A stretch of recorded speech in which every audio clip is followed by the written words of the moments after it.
Hello, a very good morning to all of you. Welcome to my channel NG Medicals. In this video, we are going to see the oral cancer, or we can say that mouth cancer या oral carcinoma.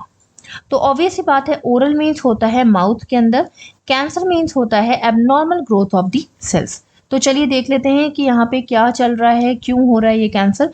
But before we start we have to know the anatomy of the mouth, जिससे आपको पता चलेगा कि types of cancer कहाँ कहाँ पे हो रहे हैं। ठीक है, तो अगर आप एनाटॉमी देख लोगे तो आपको ईजिली समझ में आ जाएगा कि जो कैंसर के टाइप्स हैं वो माउथ के अंदर कहाँ कहाँ किस किस एरिया में देखने को मिलेंगे। ओके, सो अगर माउथ की बात करें तो माउथ हमारा लिप्स से स्टार्ट होता है, और कहाँ तक इसको हम मानते हैं कि हमारा माउथ एरिया है, तो ओरल कैविटी हमारी लिप्स से स्टार्ट हुई और ओरोफेरेंजियल तक एंड हुई। ओरोफेरेंजियल आपका last portion of the mouth होता है, उसके ऊपर और उसके नीचे दूसरा एरिया होता है, लाइक नेजोफेरेंजियल ऊपर और नीचे हाइपोफेरिंक्स नीचे। ठीक है, तो ओरो मीन्स होता है ओरल कैविटी। तो स्टार्ट कहाँ से हुआ, लिप्स टू ओरोफेरेंजियल। अब इस पूरे एरिया में क्या क्या सिचुएटेड है, तो माउथ हमारा दो मेन इंपॉर्टेंट पार्ट से मिलके बना है। एक आपका वेस्टिब्यूल जो कि अपर और लोअर दोनों साइड होता है, और दूसरा आपका माउथ कैविटी। कैविटी मीन्स होता है खाली जगह, जो भी खाली जगह होती है उसको हम कैविटी के नाम से जानते हैं। ठीक है, माउथ के अंदर है तो माउथ कैविटी। तो जितना भी ग्रीन पोर्शन आपको दिख रहा है दिस इज माउथ कैविटी, और जितना भी ये पोर्शन आपको दिख रहा है टीथ और लिप्स के बीच में अंदर की साइड, वो आपका वेस्टिब्यूल हो गया। ऊपर की तरफ है तो अबव वेस्टिब्यूल, नीचे की तरफ है तो बिलो या लोअर वेस्टिब्यूल। इसके अलावा आपके पास पैलेट्स होते हैं, hard and soft palate. Hard palate आपके टीथ के जस्ट बाद स्टार्ट हो जाता है। इसका मेन काम क्या है, आप इसको टच करोगे अपने ऊपर तो ये हार्ड आपको फील होगा। इसका मेन काम क्या है, क्यों हार्ड होता है, जब आप कोई फूड खाते हो तो उस फूड को सपोर्ट करने के लिए और इधर उधर फंस ना जाने के लिए या डायरेक्ट अंदर ना जाने के लिए ये प्रिवेंट करता है। तो ये हार्ड होता है तो आपके फूड को दबा के रखता है और आपके टीथ उसको च्वे कर लेते हैं। जब वो अच्छे से चबा लिया जाता है, च्यू कर लिया जाता है, उसके बाद उसको एंटर किया जाता है अंदर। तो अंदर के साइड आपका सॉफ्ट पैलेट होता है। सॉफ्ट पैलेट उसको रिसीव करने में और आगे पहुंचाने में हेल्प करता है। नेक्स्ट है यूव्यूला। यूव्यूला एक पतला सा एक्सटेंशन होता है जो कि आपको ये दिख रहा होगा। इसका मेन काम क्या है कि ये ज़्यादा से ज़्यादा सलाइवा प्रोड्यूस करने में हेल्प करता है। अगर सलाइवा प्रोड्यूस नहीं होगा तो आपका फूड गीला नहीं होगा। जब आपका फूड गीला नहीं होगा, वेट नहीं होगा, तो वो अच्छे से ब्रेक डाउन या च्यू नहीं कर पाएंगे आपके टीथ। ठीक है, तो किसी भी चीज़ को आप गीला करके वेट करके उसको तोड़ो तो वो जल्दी टूट जाएगा। तो यूवेला उसको गीला करने यानी कि सलाइवा प्रोड्यूस करने का काम करता है। नेक्स्ट है आपका पैलेटाइन टॉन्सिल। पैलेटाइन टॉन्सिल ये जो आप देख रहे हो कॉर्नर में दोनों तरफ होते हैं, बाइलेटरल होते हैं। पैलेटाइन टॉन्सिल का काम क्या है कि जो भी फूड आप खाते हो तो उसमें माइक्रो ऑर्गेनिजम्स होते ही होते हैं। क्या पता कहाँ से माइक्रो ऑर्गेनिजम्स आ गए, मे बी आपने हैंड वॉश नहीं किया, आप ऐसे डायरेक्टली खाने लगे, मे बी आपने अच्छे से उसको कुक नहीं किया और उसके अंदर के माइक्रो ऑर्गेनिजम्स किल नहीं हुए।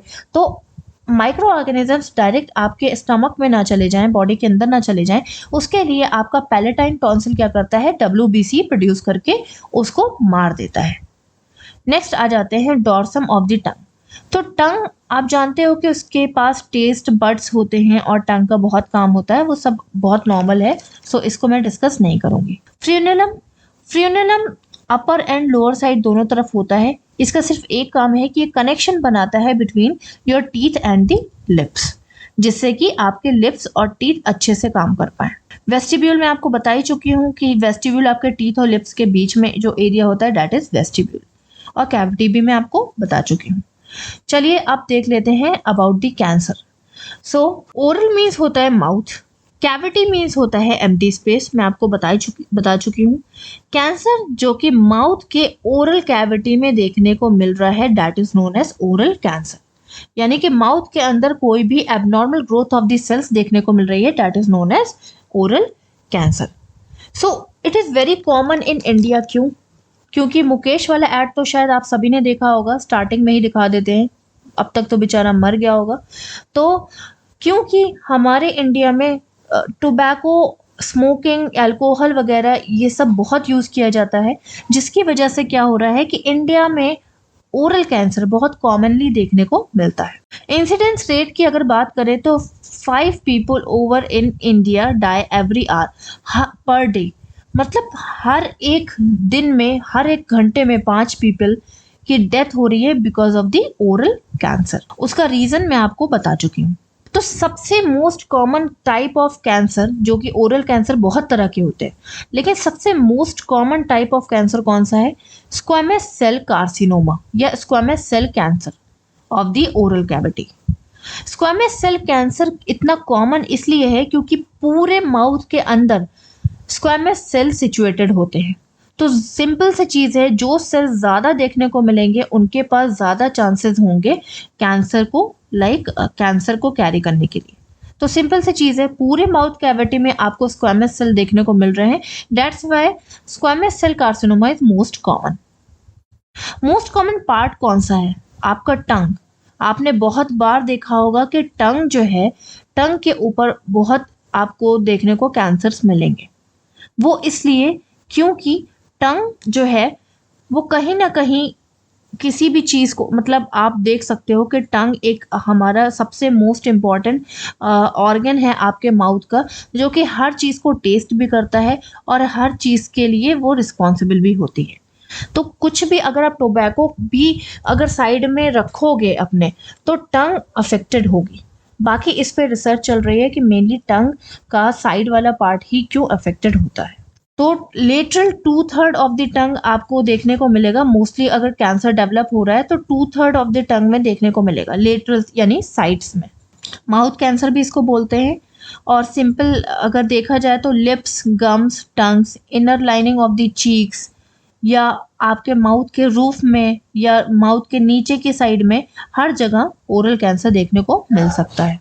नेक्स्ट देख लेते हैं डेफिनेशन।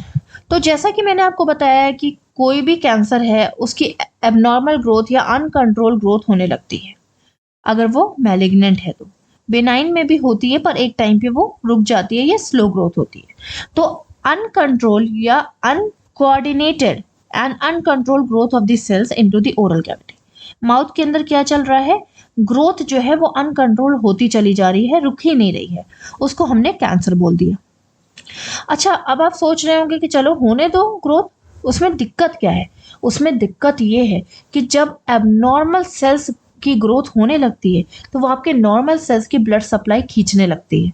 जब वो आपके नॉर्मल ब्लड सप्लाई लेने लगेगी तो नॉर्मल सेल्स की डेथ होने लगेगी और एबनॉर्मल सेल्स अपने आप में ग्रो करने लगेंगे। इस तरह से आपका माउथ सड़ने लगेगा और पूरा खराब हो जाएगा। ठीक है, तो ये प्रॉब्लम आती है ज़रूर। इसके अलावा दूसरी डेफिनेशन देख सकते हो, uncontrol growth of the tissues resulting abnormal multiplication of the cells into the mouth cavity. ठीक है, तो सेम चीज़ है, थोड़ा सा घुमा के बोल दिया गया है कि अनकंट्रोल ग्रोथ हो रही है, टिश्यूज में हो रही है, जिसकी वजह से क्या हो रहा है कि एबनॉर्मल मल्टीप्लाई होते चले जा रहे हैं सेल्स और हमने उसे कैंसर का नाम दे दिया है। टाइप्स देख लेते हैं। तो सबसे पहले हम सबको पता है कि कैंसर जो है मेनली 2 तरह का होता है, बिनाइन एंड मैलिग्नेंट। बिनाइन जो होता है वो स्प्रेड नहीं करता, एबनॉर्मल ग्रोथ उसमें भी होती है लेकिन वो बहुत स्लो स्प्रेड करता है, वरना स्प्रेड नहीं करता। बट मैलिग्नेंट क्या है? मैलिग्नेंट मीन्स होता है कि इधर उधर मेटास्टेसिस हो जाना, यानी कि इधर उधर फैल जाना। आपने सुना होगा कि कैंसर कई जगह पे है किसी पेशेंट को, है ना, हेड में भी है या ब्रेन कैंसर है, साथ ही साथ उसको माउथ कैंसर भी हो गया, साथ ही साथ उसको लंग कैंसर भी हो गया।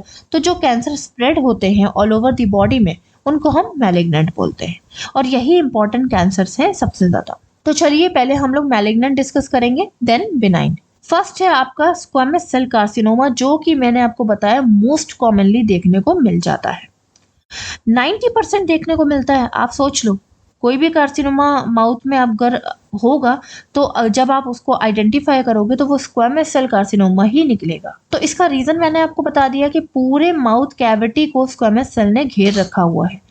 पूरी माउथ कैविटी स्क्वामस सेल से मिलकर बनी है। That's why squamous cell carcinoma 90% देखने को मिलता है। मेनली मेटास्टेसिस होता है क्योंकि एक स्क्वामस सेल दूसरे से कनेक्ट होता है, दूसरा स्क्वामस सेल तीसरे से कनेक्ट होता है, जिस वजह से जब एक स्क्वामस सेल में प्रॉब्लम आती है तो दूसरे में भी आती है, तीसरे में भी आती है। इस तरह से कैंसर जो है मैलिग्नेंट हो गया। नेक्स्ट है गोज इन डीपर टिश्यू। तो जब मैलिग्नेंट है तो ऑब्वियस ही बात है वो आसपास के और अंदर के टिश्यूज को भी डैमेज करेगा या कैंसर सेल बना देगा। मेन कॉज क्या है, क्यों हो रहा है squamous cell carcinoma? It is because of the mutation. तो ये वर्ड आपने सुना होगा, म्यूटेशन मीन्स होता है जब आपके जीन में कोई ना कोई प्रॉब्लम हो जाती है। तो अब आप सोच रहे होंगे कि म्यूटेशन आखिर होता क्यों है। देखो, म्यूटेशन ऐसा नहीं है कि नॉर्मली होता चला जा रहा है। क्या पता आपकी फैमिली हिस्ट्री कैंसर की हो, क्या पता कि बार बार कोई डिजीज आपके माउथ में आ रही हो जिसकी वजह से सेल्स डैमेज हो रहे हो, और सेल के अंदर के दो इंपॉर्टेंट जीन होते हैं जिसको हम ब्रेका BRCA, जिसको हम BRCA1 एंड BRCA2 बोलते हैं। ठीक है, अच्छा अब इन जीन का काम क्या है, ध्यान से सुनो। ये जीन आपके abnormal growth of the cells को रोकते हैं। BRCA1 का काम क्या है कि abnormal growth of the cells को रोकता है। BRCA2 का क्या काम है कि BRCA1 से जो सेल्स छूट जाते हैं धोखे से वो BRCA2 किल कर देता है। ठीक है, ये रोकता है, और ये जो नहीं रोक पाता है BRCA1 तो BRCA2 उसे डायरेक्टली किल कर देता है। अब बार बार सेलुलर इंजरी या सेल्स में कोई डिजीज हो रही है, या आपके माउथ में बार बार कोई कट लग रहा है, या कुछ भी आपके माउथ में इंजरी हो रही है, बार बार रिपीटेड इंजरी की वजह से आपके सेल्स के ये दो जीन जो है वो क्या हो जाते हैं, हार्म हो जाते हैं। ठीक है, ये दो सेल्स जो है, ये दो जीन जो है वो डिस्टर्ब हो जाते हैं। जब ये दोनों डिस्टर्ब हो जाते हैं तो आपको आपके abnormal growth of the cells को कोई नहीं रोक पाता है और आपका ग्रोथ बढ़ता चला जाता है। इसी को हम म्यूटेशन बोलते हैं। म्यूटेशन मीन्स होता है abnormal changes into the gene of the cells. Next आ जाते हैं possible site of the squamous cell carcinoma. कौन कौन से ऐसे पॉसिबल साइट्स हैं जहां पे आपको स्क्वेमस सेल कार्सिनोमा देखने को मिल सकता है? तो आई डोंट थिंक कि कुछ छूटा होगा, बहुत कुछ कवर हो गया।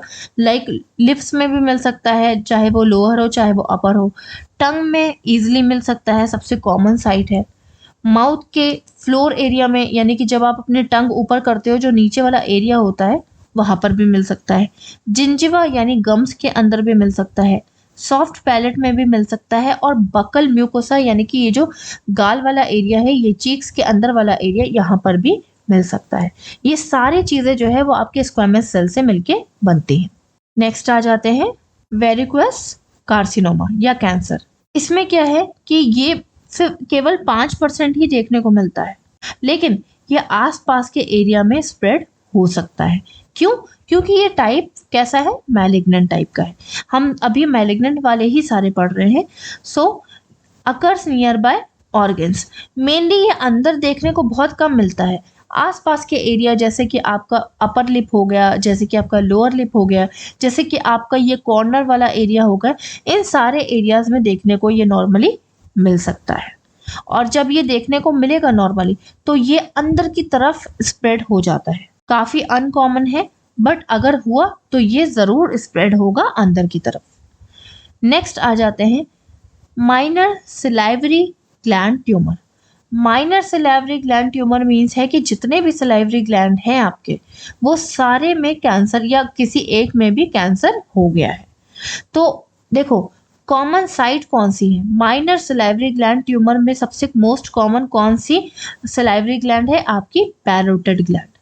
तो जैसा कि हम सब जानते हैं कि सलाइवरी ग्लैंड का काम क्या है, सलाइवा प्रोड्यूस करना और आपके अंदर जो है आपके माउथ को थोड़ा सा वेट रखना। अगर आपके माउथ में सलाइवा नहीं होगा तो आपका माउथ चिपकने लगेगा, है ना, और आपको ब्रीदिंग में प्रॉब्लम हो जाएगी।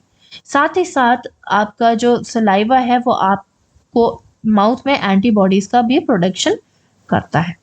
इसको हम म्यूको एपिडर्मियोइड कैंसर भी बोलते हैं। नॉर्मली तो ये लो ग्रेड होता है, जैसे कि यहाँ पे कैंसर स्प्रेड हुआ, यहाँ हुआ, फिर उसको ऑपरेट करके निकाल दिया जाता है। लेकिन अगर आपने इसका ट्रीटमेंट नहीं कराया तो आप समझ रहे हो ये आराम से बहुत हाई ग्रेड हो सकता है। मतलब ये यहाँ से आपके ब्रेन में भी ईजिली जा सकता है। तो हम कह सकते हैं कि ये दोनों तरह का है। लाइक नॉर्मली ये लो ग्रेड होता है कि इतने एरिया में हुआ फिर उसका ट्रीटमेंट हो गया। अगर उसको आपने अवॉइड कर दिया तो वो आपके ब्रेन ट्यूमर भी कर सकता है। ये मैलिग्नेंट के अंडर में इसलिए है क्योंकि ज़्यादातर ये फैल जाता है। 60 से 80% ये देखने को मिलता है मैलिग्नेंट टाइप। मतलब 60 से 80% ये फैलने के लिए तैयार रहता है और 40 से 20% ये फैलने के लिए नहीं तैयार रहता। नेक्स्ट आ जाते हैं लिम्फोमा। देखो लिम्फोमा वर्ड से ही आपको कुछ याद आ रहा होगा। लिम्फ याद आ रहे हैं। याद है लिम्फ क्या है? लिम्फ कौन होते हैं? हमारे बॉडी के अंदर लिम्फ नोड्स होते हैं। ये पूरा ग्रीन स्ट्रक्चर आपको देखने को मिल रहा है। This is your lymph node. इसका मेन काम क्या है कि WBCs को कैरी करना, ब्लड से एक्स्ट्रा चीज़ों को लेकर के अपने अंदर ले लेना और उसको प्यूरिफाई करना, जिससे कि ब्लड का प्रेशर मेंटेन रहता है। ये सारे काम है। एंटीबॉडीज प्रोड्यूस करना। ये आपके कह सकती हूँ मैं कि इम्यून सिस्टम का काम करता है। इसके अंदर अगर कैंसर हो गया, चला गया, तो हम लोग उसे क्या बोलेंगे? लिम्फोमा। ओमा मीन्स होता है abnormal growth of the cells. Lymph क्या है? आपके लिम्फ नोड। ओरल कैंसर के अंडर में ही आता है। क्यों? क्योंकि जो ओरल कैंसर यानी माउथ के पास जो लिम्फ नोड आपको ये चीक्स के पास देखने को मिल रहे हैं, इसके अंदर ये कैंसर डेवलप होता है। इसके अलावा टंग में देखने को मिल सकता है, टॉन्सिल्स में देखने को मिल सकता है। साथ ही साथ इसका जो मेन साइलेंट फीचर क्या है कि ये पेनलेस होता है। सिर्फ स्वेलिंग आपको देखने को मिलेगी, बाकी ये पेनलेस होता है। तो आप उसको सीरियसली लोगे नहीं, पेन किलर खा लोगे। मैलिग्नेंट होता है, मोस्टली देखने को नहीं मिलता है। सिर्फ 4% आप इसको देख सकते हो, इसलिए इसको रेयर बोला गया है। नेक्स्ट आ जाते हैं मेलिनोमा। मेलिनोमा एक वर्ड से मिलके बना है। देखो ओमा मीन्स होता है abnormal growth of the cells. मेलिन क्या है? मिलानिन एक हार्मोन होता है जिससे मिलके ये मेलिनोमा बना है। इसका मतलब क्या हुआ? मिलानिन कौन सा हार्मोन होता है? वो हार्मोन जो कि आपके अंदर आपके स्किन के कलर को प्रोवाइड करता है। अगर आपके अंदर मेलानिन हार्मोन बहुत ज़्यादा है तो आपका कलर डल होगा। आपके अंदर मेलानिन हार्मोन कम है तो आपका कलर ब्राइट होगा। आपके आईज का कलर क्यों ब्लैक होता है? क्योंकि मेलानिन बहुत ज़्यादा होता है। जिनके अंदर मेलानिन थोड़ा कम होता है उनका ब्राउन होता है। जिनके अंदर बहुत कम होता है उनका ग्रीन या ब्लू कलर आइज का होता है। उसी तरह से स्किन का कलर, आपके हेयर्स का कलर, आपकी आइज का कलर, सब कुछ मेलानिन हार्मोन डिसाइड करता है। अब मेलानिन हार्मोन को बनाने वाले जो सेल्स होते हैं उनके अंदर अगर कैंसर हो गया तो हम उस कैंसर को क्या बोलेंगे? मेलानोमा। ठीक है, मेलानोमा। ये एक टाइप का ओरल कैंसर है। Any part of the mouth या थ्रोट के अंदर देखने को मिल सकता है। तो स्किन का पिगमेंट ये आप कह सकते हो कि कैंसर कहाँ डेवलप हो रहा है। पिगमेंट कौन है? मेलानिन। ठीक है, मेलानिन के सेल्स जो कि उसको बनाने के लिए तैयार है, उसके अंदर कैंसर का डेवलपमेंट हो रहा है। मैलिग्नेंट है यानी कि इधर उधर फैल सकता है, बट रेयर है, बहुत कम देखने को मिलता है। ये थे आपके मैलिग्नेंट वाले सारे ट्यूमर। अब हम लोग देख लेंगे बिनाइन ट्यूमर, जो कि कम इम्पॉर्टेंट है लेकिन फिर भी एक बार देख लेते हैं। फर्स्ट है आपका पैपिलोमा। इसको हम स्क्वैमस सेल पैपिलोमा भी बोलते हैं। स्क्वैमस सेल पैपिलोमा आपको माउथ के लिप्स और टंग में ज़्यादातर देखने को मिल सकता है। पैपिलोमा वर्ड आपको किसी की याद दिला रहा होगा। मैं बताऊं किसकी? ह्यूमन पैपिलोमा वायरस की। ठीक है, तो caused by human papilloma virus. अब आप सोच रहे होंगे भाई माउथ में क्यों ह्यूमन पैपिलोमा वायरस आ जाएगा? ये तो एक STD वाला, सेक्सुअली ट्रांसमिटेड डिजीज वाला वायरस है। तो जब ओरल सेक्स कोई करता है, ओरल सेक्सुअल इंटरकोर्स कोई करता है, जब मेल अपने पेनिस को फीमेल के माउथ में डालेगा तो उस टाइम पे क्या होगा कि अगर वो मेल इन्फेक्टेड है तो फीमेल के माउथ में ह्यूमन पैपिलोमा वायरस आ जाएगा, जिसकी वजह से वो ओरल कैंसर कर देगा। कैसे करेगा? आपके ओरल कैविटी को हार्म करेगा, सेल्स के म्यूटेशन करेगा और आपको कैंसर होने के चांसेस बढ़ जाएंगे। नेक्स्ट आ जाते हैं लाइपोमा। लाइपोमा भी एक बिनाइन कैंसर है, बहुत कम देखने को मिलता है। 40 से 60 ईयर्स के एज में देखने को मिलता है। क्यों? क्योंकि उस टाइम पे हमारी इम्यूनिटी कम हो रही होती है। तो जब हमारी इम्यून सिस्टम वर्क नहीं करेगा तो वो ह्यूमन पैपिलोमा वायरस जैसे वायरसेस को या किसी भी इन्फेक्शन को मार नहीं पाएगा और क्या हो जाएगा? कैंसर होने के चांसेस बढ़ जाएंगे। पेनलेस होता है लेकिन ये मोबाइल होता है, इधर उधर मूव कर सकता है। ये देखो, ये क्या है? लाइपोमा। ये क्या है? लाइपोमा। ये यहाँ पर भी हो सकता है, टंग के नीचे भी हो सकता है, बहुत जगह हो सकता है। नेक्स्ट आ जाते हैं फाइब्रोमा। फाइब्रोमा एक नॉन कैंसरल यानी बिनाइन ट्यूमर है जिसमें बहुत हल्का सा स्कार देखने को मिलता है। ये ज़्यादा डेंजरस नहीं होता। इस तरह का स्कार देखने को मिलता है लेकिन ये लाइफ थ्रेटनिंग नहीं होता। नेक्स्ट है लियोमायोमा। लियोमायोमा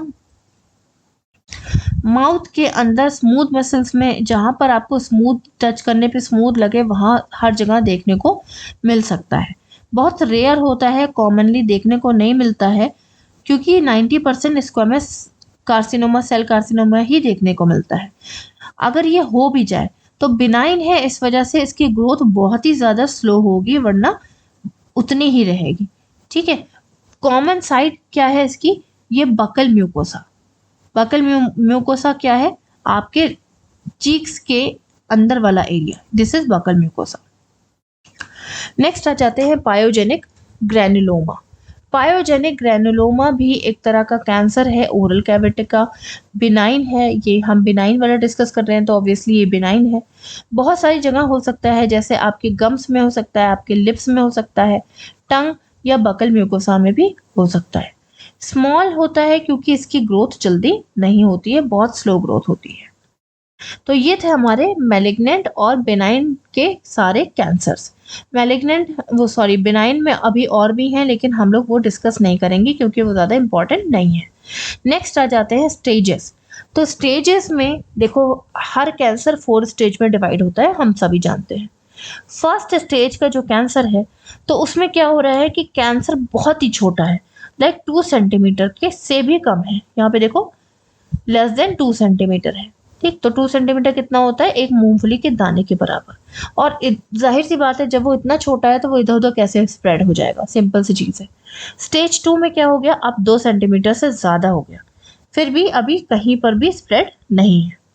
स्टेज 3 में क्या हुआ कि 4 सेंटीमीटर से ज़्यादा देखने को मिलेगा, एक अखरोट के बराबर देखने को आपको मिलेगा या उससे ज़्यादा बड़ा देखने को मिल सकता है, जिसमें हो क्या रहा है कि सिर्फ वन साइड के लिम्फ नोड को उसने क्या कर रखा हुआ है? कवर कर रखा हुआ है। यानी कि एक साइड के लिम्फ नोड में, नेक के लिम्फ नोड में जाकर के वो फैल गया है। ठीक है। 4th स्टेज में वो पूरी बॉडी में फैल गया। अब आ जाते हैं TNM क्लासिफिकेशन। TNM का फुल फॉर्म क्या है? T for tumour, N for node, M for metastasis. TNM classification बहुत डीप नॉलेज प्रोवाइड करता है कि कब कब किस टाइम पे आपका ट्यूमर कितना कितना स्प्रेड हुआ और कौन कौन से एरिया को अफेक्ट किया। T फॉर ट्यूमर, तो जो ये ट्यूमर है वो अभी कहाँ है, कितना है, क्या साइज है, वो देखने वाले हैं। तो इसमें बताया हुआ है कि TX मीन्स अभी हमें पता ही नहीं चला है कि माउथ में ट्यूमर है। शायद कोई एबनॉर्मल ग्रोथ आपको पता चली होगी, आपने सोचा होगा कि अरे ठीक है, बी कॉम्प्लेक्स और विटामिन सी खा लेंगे ठीक हो जाएगा। T0 मीन्स अभी भी कोई एविडेंस नहीं है, फील तो हो रहा होगा लेकिन कोई एविडेंस नहीं है कि ये ट्यूमर है, हो सकता है नॉर्मल अल्सर हो। TIS मतलब tumour in situ. Tumour in situ का मतलब होता है कि ट्यूमर पता तो चल गया है लेकिन वो अभी सिर्फ अपनी जगह पे है, ना इधर हिल रहा है ना उधर हिल रहा है। ठीक है, तो यहाँ पे क्या हुआ? ट्यूमर कंफर्म हो गया लेकिन वो अपनी जगह पे सिचुएटेड है। T1, अब ट्यूमर का साइज धीरे धीरे बढ़ने लगा, या तो 2 सेंटीमीटर या तो उससे ज्यादा। T2 कंफर्म 2 सेंटीमीटर से ज्यादा पर 4 सेंटीमीटर से कम अभी ट्यूमर का साइज है। T3 more than 4 centimetre and T4 क्या हुआ कि अब क्या हुआ कि कैंसर जो है वो इधर उधर के एरिया में स्प्रेड होने लगा। फॉर एग्जाम्पल ऊपर वाले जॉ में, नीचे वाले जॉ में, स्किन में या टंग में। नेक्स्ट आ जाते हैं N, that is node. Node तो हाफ होगा पूरा, अगर बोला जाए तो लिम्फ नोड की यहाँ पे बात चल रही है। जैसा कि मैंने आपको बताया कि लिम्फ नोड आपकी पूरी बॉडी में होता है। अगर एक जगह कैंसर चला गया, एक लिम्फ नोड में कैंसर चला गया तो बाकी लिम्फ नोड में इजीली कैंसर जा सकता है। तो यहाँ पे NX क्या बता रहा है कि अभी कैंसर का कोई निशान नहीं है। N0 क्या बता रहा है कि अभी फैला नहीं है, मतलब समझ में आ गया है कि शायद ये कैंसर हो। N1 मीन्स होता है single ipsilateral lymphatic lymph node affected, यानी कि अभी अगर इस साइड कैंसर बन रहा था तो इसी साइड के लिम्फ नोड में कैंसर देखने को मिल सकता है। अगर उस साइड कैंसर बन रहा था चीक्स में तो उसी साइड के लिम्फ नोड में कैंसर देखने को मिल सकता है। कितना बड़ा? Less than 3 centimetre. N2 का A देख लेते हैं। तो सिंपल सी चीज है कि एक ही कैंसर है, इप्सिलेटरल है, यानी कि एक साइड में है, जिस साइड में भी कैंसर है उसी साइड में सिचुएटेड है, लेकिन उसका साइज अब बढ़ गया है, that is more than 3 centimetre. Next आ जाते हैं N2B। N2B क्या बोल रहा है कि यहाँ पे कैंसर अब फैलने लगा है। तो N2B क्या बता रहा है कि मेटास्टेसिस यानी फैलने लगा। कहाँ पे? मल्टीपल, बहुत सारे एरिया में, लेकिन एरिया कहाँ है? सिर्फ एक साइड का एरिया है, यानी कि अगर यहाँ पे कैंसर है तो इसी साइड के अदर ऑर्गन्स में कैंसर फैलने लगा। साइज कितना है? More than 6 centimetre. N2C में क्या हो रहा है कि अभी भी कैंसर फैल रहा है। कहाँ पे है? कॉन्ट्रालेटरल या बायलेटरल। तो यहाँ पे अभी कंफर्म नहीं है कि दोनों तरफ है कैंसर के नहीं है, ठीक है, तो यहाँ पे अभी डाउट चल रहा है। कितना है? More than 6 centimetre. N3 क्या बोल रहा है कि मोर देन 6 सेंटीमीटर कैंसर जो है वो बायलेटरल, यानी कि दोनों की तरफ, राइट साइड लेफ्ट साइड दोनों की तरफ सिचुएटेड हो चुका है, यह स्प्रेड हो चुका है। नेक्स्ट आते हैं मेटास्टेसिस, यानी कि फैलना।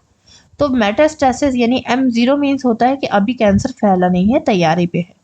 M1 मीन्स कैंसर बहुत मल्टीपल ऑर्गन्स में जाकर के फैल गया है। नेक्स्ट आ जाते हैं इटियोलॉजिकल फैक्टर्स। इटियोलॉजी में देखो 3-4 चीज़ों को मैं कंबाइन यहाँ पे करूँगी, for example tobacco, alcohol and smoking. इन तीनों के अंदर कुछ कैंसरोजेंस होते हैं।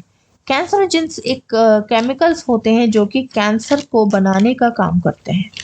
तो इन तीनों के अंदर बहुत ज़्यादा कैंसरोजेंस होते हैं और ये आपके BRCA1 BRCA2 जो मैंने आपको बता दिया जीन, उसको हार्म करते हैं, जिसकी वजह से ओरल कैंसर इजीली हो सकता है। नेक्स्ट है आपका सन एक्सपोजर। तो बार बार बहुत ज़्यादा रेडिएशन पड़ने की वजह से सेल्स डैमेज भी होते हैं और सेल्स के अंदर चेंजेस भी होते हैं।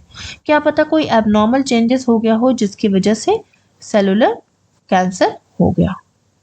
नेक्स्ट है आपका डाइट एंड न्यूट्रिशन। देखो डाइट एंड न्यूट्रिशन आपका डिपेंड करता है आपकी इम्यूनिटी पे। आपकी इम्यूनिटी कम है because of the low diet and low nutrition, जिसकी वजह से कोई भी चीज़ आई, इन्फेक्शन आया या कोई भी चीज़ आई और आपका इम्यून सिस्टम उसे किल नहीं कर पाया। नेक्स्ट है इन्फेक्शन। तो मैंने आपको बताया था कि बार बार एरिया में इन्फेक्शन आने की वजह से क्या होता है कि अंदर के जीन ब्रेक डाउन होने लगते हैं। नेक्स्ट है आपका ओरल हाइजीन। तो जब आप अपने माउथ की हाइजीन मेंटेन नहीं करोगे, कहीं पर कुछ कट लग जाएगा या कुछ भी हो जाएगा तो आपके माउथ के अंदर जो रिकवरी होनी थी वो फास्ट होने लगेगी। उसका रीज़न क्या है? देखो मान लो इतना जितना ये आपको कंटेनर दिख रहा है इतना ही कट लगा था, तो इतने ही सेल्स डैमेज हुए और इतने ही सेल्स आने चाहिए, एक्स्ट्रा सेल्स तो नहीं आने चाहिए। बट क्या हुआ कि एक सेल ने दूसरे सेल को बनाया, दूसरे ने तीसरे को बनाया, तीसरे ने चौथे को बनाया, चौथे ने पांचवे को बनाया, पांचवे ने छठे को बनाया। अब ये इसके बाद यहाँ पे जगह नहीं है अगले सेल के लिए, तो ये सेल क्या करेगा? कांटेक्ट तोड़ देगा, अगले सेल से कांटेक्ट तोड़ देगा। इस प्रोसेस को बोलते हैं कांटेक्ट इनहिबिशन प्रोसेस। समझ गए आप? कांटेक्ट इनहिबिशन प्रोसेस मींस दो सेल्स के बीच का कनेक्शन टूट जाना। कैंसर सेल्स में क्या होता है कि ये कनेक्शन टूटता ही नहीं है, कांटेक्ट इनहिबिशन प्रोसेस होता ही नहीं है। तो जब ये नहीं होता है तो कैंसर सेल्स मतलब सेल्स बनते चले जाते हैं। तो कैंसर क्या है? Abnormal growth of the cells is known as cancer. ठीक, यहाँ पे देखो कांटेक्ट इनहिबिशन था, इस वजह से इसने अगले से अपना नाता रिश्ता तोड़ दिया और अगला सेल नहीं बनने दिया। इनके बीच में कांटेक्ट इनहिबिशन प्रोसेस फेल हो गया, जिसकी वजह से ये बहुत सारे बन गए। तो जब आप ओरल हाइजीन मेंटेन नहीं करोगे और कुछ ना कुछ टोबैको चूए करते रहोगे या कुछ ना कुछ करते रहोगे, तो आपके सेल्स में, आपके नॉर्मल सेल्स में क्या होगी, इंजरी हो जाएगी या आपके नॉर्मल सेल्स डैमेज हो जाएंगे। उसकी जगह पे जो नए सेल्स आ रहे हैं उनके अंदर कॉन्टैक्ट इनहिबिशन प्रोसेस अगर नहीं हुआ तो कैंसर बन सकता है। सेम चीज ओरल ट्रॉमा में भी मैं बताऊंगी कि सेम चीज कॉन्टैक्ट इनहिबिशन प्रॉब्लम हो सकती है। जीन डिफेक्ट, ये डायरेक्टली आपके BRCA1 और BRCA2 के बारे में आ जाता है। देखो मैंने आपको बता दिया कि BRCA1 BRCA2 का मेन काम क्या है कि वो abnormal growth of the cells को बनने नहीं देते, लेकिन अगर जीन में कोई डिफेक्ट आ गया तो आपकी एबनॉर्मल ग्रोथ बन जाएगी। As more than 40 year, 40 year के बाद आपकी इम्यून सिस्टम वीक होने लगता है। तो जब इम्यून सिस्टम आपका वीक होने लगेगा तो आपको कैंसर या कोई भी बीमारी इजीली लग सकती है। मेल, नेक्स्ट है आपका मेल। तो मेल को ज़्यादा ओरल कैंसर इसलिए होता है क्योंकि वो ज़्यादा टोबैको यूज़ करते हैं, ज़्यादा सिगरेट पीते हैं, ज़्यादा अल्कोहल लेते हैं। इम्यूनिटी बता चुकी हूँ। हेरिडिटी मीन्स होता है कि जो आपके फादर या मदर के अंदर जीन थे वही जीन आपके अंदर आए। तो अगर आपके फादर मदर में से किसी को भी कैंसर हुआ, ओरल कैंसर या कोई भी कैंसर, तो आपके अंदर भी सेम जीन आए। तो मतलब मदर फादर के जो जीन थे ये रोक ही नहीं पाए, abnormal growth of the cells को रोक ही नहीं पाए। सेम जीन आपके अंदर है तो वो भी आगे चल के नहीं रोक पाएंगे और आपको हेरिडिटी हो जाएगी कैंसर की। नेक्स्ट है STD, that is sexually transmitted disease. इसके बारे में मैं आपको बता चुकी हूँ कि आप ओरल सेक्स करना अगर आप करोगे बार बार तो ये प्रॉब्लम आ सकती है, ओरल सेक्स, ठीक है। और स्मोकिंग भी एक्सप्लेन कर चुकी हूँ मैं। नेक्स्ट आ जाते हैं पैथोफिजियोलॉजी पे। देखो इडियोलॉजी यानी कि सारे कॉजेस की वजह से क्या हुआ कि आपका सब कुछ तो ठीक था लेकिन सेल्स का जो जीन था उसके अंदर चेंजेस होने लगे, जिसको हम लोग ने क्या बोल दिया, जीन म्यूटेशन। जीन म्यूटेशन होने के बाद आपके BRCA1 BRCA2 में प्रॉब्लम आ गई, जिसकी वजह से abnormal growth of the cells को रोक नहीं पाया वो दोनों और ये स्टार्ट हो गया। स्टार्ट होने के बाद क्या हुआ, interfere with the normal cell growth. अब मैंने आपको बताया था कि ये नॉर्मल सेल्स को ग्रोथ नहीं होने देते, अपने आप ही ग्रो करते रहते हैं। तो सिंपल सी चीज़ है, ग्रो करने के लिए उनके पास ब्लड सप्लाई होनी चाहिए और वो ब्लड सप्लाई एबनॉर्मल सेल्स आपके ले लेंगे तो नॉर्मल सेल्स के पास कुछ नहीं बचेगा और उनकी डेथ होने लगेगी। सो नॉर्मल सेल्स अफेक्टेड हो गए due to the interference of their blood supply. Normal cell की डेथ हो गई क्योंकि उनको ब्लड सप्लाई नहीं मिला और ब्लड में था ऑक्सीजन, ऑक्सीजन नहीं मिला तो सेल की डेथ हो गई, जिसकी वजह से continue growth of the abnormal cells on their places, ठीक है। कंटिन्यूअस एबनॉर्मल सेल ग्रो करते रहे और बाद में साइन एंड सिम्टम कैंसर के आने लगे। So this is all about the anatomy and physiology, introduction, definition, types, staging, TNM classification, etiological factors, pathophysiology of the oral cancer. Next video में हम डिस्कस करेंगे about the clinical manifestation, the diagnostic evaluation, the management of the oral cancer. अगर आपको video समझ में आ रही है तो प्लीज़ मेरे वीडियो को लाइक कीजिए। नोट्स अच्छे लग रहे हैं तो भी मेरे वीडियो को लाइक करके चैनल को सब्सक्राइब कीजिए और सबको शेयर कीजिए जिससे कि सब लोग पढ़ सकें। So till then, bye bye, take care, have a nice day.